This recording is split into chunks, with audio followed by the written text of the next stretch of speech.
Hi everyone and welcome to 2 Minute Tuesday. Within this video we're going to jump into ScaffoldIQ and I'm going to show you how to create preset hazard sections for your safety document templates. Because as we know, site environments change on a daily basis, so having this option and following these steps you can stay ahead on your safety aspects.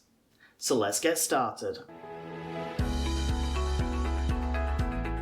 Right, to add in some more hazard sections for your safety document, this can be simply done by going into Global Settings, into Safety Document Template. Here you'll find all your pre-generated information created. If I need to change anything, I can just click on the section I want. So with this weather conditions, I can click Edit, and then I can change the information of what I need. So I don't need this part here, delete that bit out, click OK. And as you can see, it's changed the information as needed. And if I want to add in a new one, I click on this add button here, click on hazard section, and then I would fill out this dialog box with the general information I need. So for your name will be a hazard name, obviously weather conditions. It will appear here as well as here.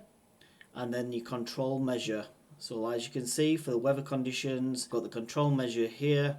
Stop work in high winds and secure scaffold in adverse weather. So I would just fill that information out here as what is needed for this control measure. Click OK and then it will appear in this side here.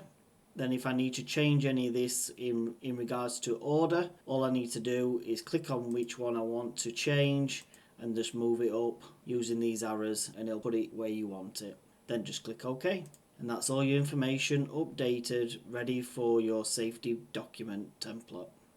Well, I hope you liked this video. If you did, please like and subscribe for more to come. And if you want to know more about ScaffoldIQ, you can reach out to our support team today or visit our website, avontus.com.